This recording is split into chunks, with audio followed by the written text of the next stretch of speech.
നമസ്കാരം, അമൃതാണ്. മലയാള cinema പഴയതുപോലല്ല, cinema മാറി. കുറച്ചും കൂടെ എൻ്റർടൈൻമെൻറ്റ് വാല്യൂ ഉണ്ട്, അതുപോലെ പ്രോമിസ് ചെയ്യുന്ന തരത്തിലുള്ള ഒരു കണ്ടൻറ്റിൻ്റെ റിച്ച്നെസ് ഉണ്ട്. ഇതൊക്കെ ആണ് ഇപ്പോഴത്തെ ഒരു കറണ്ട് സെനാരിയോ. എങ്കിലും അവസാനം ഞാൻ കണ്ട സിനിമകൾ വെച്ച് നോക്കുമ്പോഴത്തേക്ക് വീണ്ടും പഴയ അവസ്ഥയിലോട്ട് ചുവട് വെക്കുന്നത് പോലുള്ളൊരു ഫീലാണ് എനിക്ക് കിട്ടിയത്. അപ്പോൾ ഞാൻ നോക്കിയപ്പോഴത്തേക്ക് ഈ ഇടയ്ക്ക് വെച്ച് വിജയിച്ച സിനിമകളുടെ ഒരു വിജയ രഹസ്യം എന്താണെന്നുള്ളത് നമ്മുടെ നാട്ടിൽ നടക്കുന്നൊരു കോണ്ടൻ്റായിട്ട് എനിക്ക് തോന്നിയില്ല. ഇപ്പോൾ കറൻ്റ്ലി വിജയിച്ച മഞ്ഞുമൽ ബോയ്സ് ആയിരുന്നാലും നമ്മുടെ നാട്ടിൽ നിന്ന് തുടങ്ങുന്ന കഥയാണെന്നുണ്ടെങ്കിലും അത് ചെന്ന് നിൽക്കുന്നത് തമിഴ്നാട്ടിലാണ്. അപ്പോൾ ഈ തമിഴുമായിട്ടൊക്കെ കണക്ട് ചെയ്ത് സിനിമ വരുമ്പോൾ ഉള്ളൊരു അഡ്വാൻറ്റേജ് എന്ന് പറഞ്ഞാൽ അത് തമിഴ്നാട്ടിലെ തിയേറ്റേഴ്സിനെയും കൂടെ കുറച്ച് കവറപ്പ് ചെയ്യാൻ പറ്റും. അതായത് ബിസിനസ് വൈസ് തമിഴ്നാട്ടിലും അത് ഒന്ന് ഹുക്ക് ചെയ്യാനുള്ള ചാൻസ് ഉണ്ട്. മഞ്ഞുമൽ ബോയ്സ് ആണ് പ്രേമത്തിന് ശേഷം അത്തരത്തിലൊരു വലിയ സ്വീകാര്യത തമിഴ്നാട്ടിലും കിട്ടിയ ഒരു സിനിമ. അപ്പോൾ ആ ഒരു ഓവറോൾ സെനാരിയോയിൽ നോക്കുമ്പോഴത്തേക്ക് പ്രേമലു എന്ന് പറയുന്ന സിനിമ ആയിരുന്നാലും കഥ സ്റ്റാർട്ട് ചെയ്യുന്നത് കേരളത്തിലാണ്, മലയാളികളുടെ കഥയാണെങ്കിൽ പോലും അത് ട്രാവൽ ചെയ്യുന്നുണ്ട്. കേരളത്തിൽ നിന്ന് ട്രാവൽ ചെയ്ത് വേറൊരു സ്ഥലത്ത് ചെല്ലുമ്പോഴത്തേക്ക് അവിടുത്തെ കുറേ പുതുമകളും വ്യത്യസ്തമായിട്ടുള്ള കാഴ്ചകളും അവിടുത്തെ ലൈഫും ഇതുമായിട്ടൊക്കെ നമുക്ക് റിലേറ്റ് ചെയ്യാൻ പറ്റുന്നത്. അതായത് എന്തെങ്കിലും ജോലിയായിരുന്നാലും IT മേഖലയായിരുന്നാലും എല്ലാം നമ്മൾ വിദേശ രാജ്യങ്ങളിലോട്ട് അല്ലെങ്കിൽ ഔട്ട് ഓഫ് സ്റ്റേറ്റ് പോയാണ് രക്ഷപ്പെടുന്നതെന്ന് നമുക്ക് വേണമെന്നുണ്ടെങ്കിൽ പറയാം. എന്ന് വെച്ച് നാട്ടിൽ നിൽക്കുന്ന ആരും രക്ഷപ്പെടുന്നില്ല എന്നല്ല ഞാൻ ഉദ്ദേശിച്ചത്. അപ്പോൾ എന്തായാലും അങ്ങനെ വിട്ടുപോകുന്ന ഒരു സമൂഹമായിട്ടും കൂടെ കണക്റ്റ് ആവുന്ന രീതിയിൽ സിനിമയും ട്രാവൽ ചെയ്യാൻ തുടങ്ങിയതിൻ്റെ ഒരു ലക്ഷണമായിരുന്നു ഇപ്പം കണ്ട മലയാള സിനിമകളുടെ ഒരു വിജയം. പിന്നെ ഓഫ് കോഴ്സ് തമാശയൊക്കെ നല്ല അതൊരു ഫ്രഷ്നെസ് കൊടുക്കുന്നുണ്ട്. പ്രത്യേകിച്ച് യൂഷ്വൽ പഴയ സിനിമകളിൽ കാണുന്ന സാന്ദർഭികമായിട്ടുള്ള അല്ലെങ്കിൽ ഒരു കോമഡി ഉണ്ടാക്കിയെടുക്കുന്ന കോമഡിയല്ല, അതിനപ്പുറത്തേക്ക് നാച്ചുറലി ഒക്കറിങ് ആയിട്ടുള്ള ഇൻസ്റ്റൻസസ് വെച്ചിട്ടുള്ള കോമഡി. അതുപോലെ സോഷ്യൽ മീഡിയ ആയിട്ട് ഇപ്പോൾ ജനങ്ങളെ ഏറ്റവും കൂടുതൽ എനിക്ക് തോന്നുന്നു സിനിമയെക്കാളും ഒരു എൻ്റർടൈൻമെൻറ്റ് വാല്യൂ കൊടുക്കുന്ന സോഷ്യൽ മീഡിയയ്ക്കാണ്.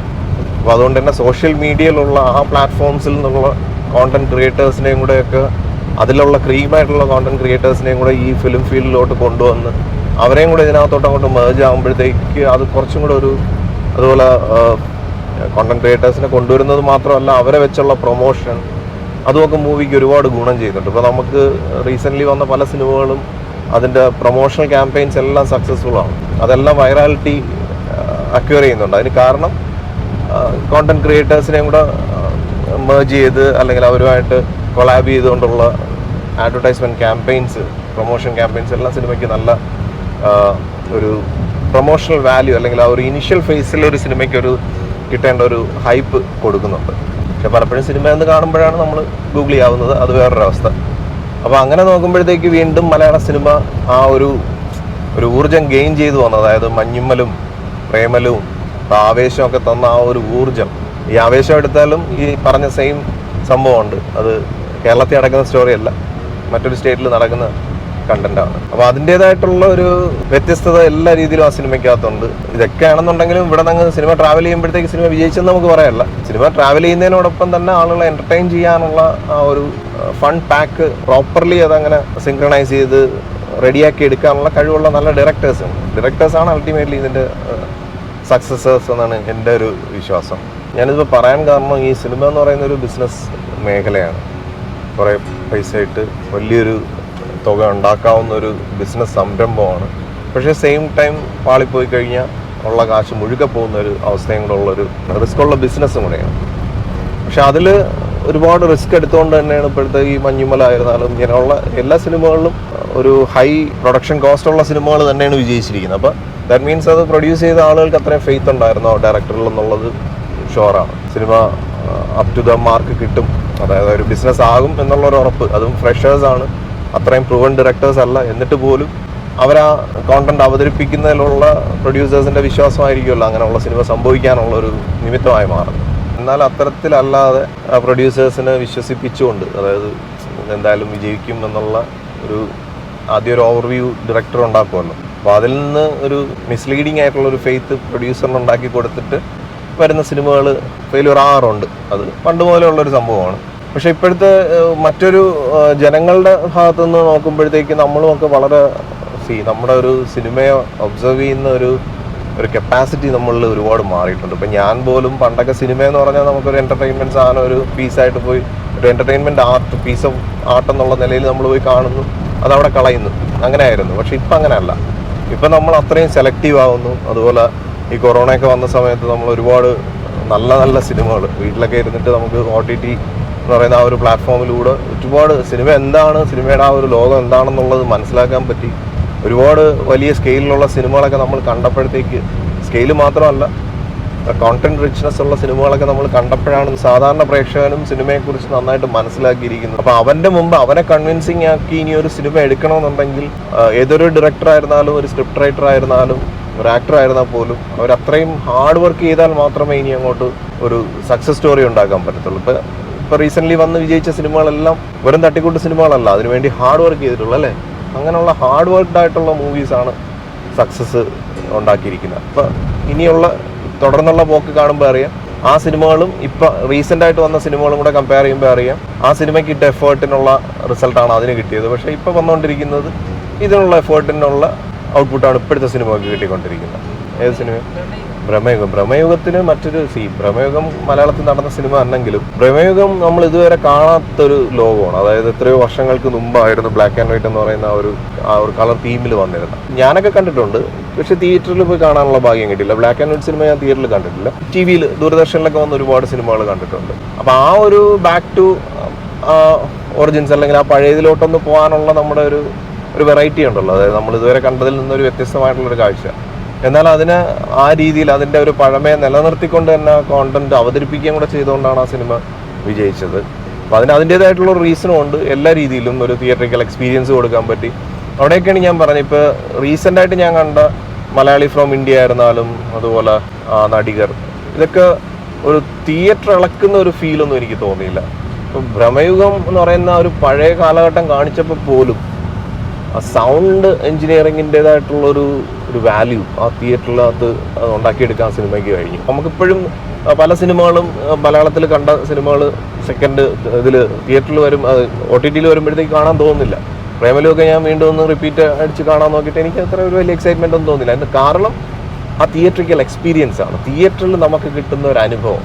അത് ഇനിയുള്ള ഡയറക്ടേഴ്സ് ആയിരുന്നാലും ഫിലിം മേക്കേഴ്സ് ആയിരുന്നാലും അതിൽ കോൺസെൻട്രേറ്റ് ചെയ്ത്, അതായത് ഒരാൾ 200 രൂപയുടെ ടിക്കറ്റും എടുത്തൊരു സിനിമ കാണുമ്പോഴത്തേക്ക് അവന് കോണ്ടന്റ് നിങ്ങൾ എന്ത് വേണോ അവതരിപ്പിച്ചോ, നിങ്ങളുടെ ഇഷ്ടത്തിനൊക്കെ അവതരിപ്പിച്ചോ, പക്ഷേ ആ തിയേറ്ററിൽ കിട്ടേണ്ട ഒരു സൗണ്ടും ഒരു ദൃശ്യാനുഭവം എല്ലാം കൂടെ കിട്ടിയാൽ മാത്രമേ നമ്മൾ സാറ്റിസ്ഫൈഡ് ആവത്തുള്ളൂ. ഒരു പ്രേക്ഷകൻ എന്നുള്ള നിലയിൽ ഞാൻ സാറ്റിസ്ഫൈഡ് ആവത്തുള്ളൂ.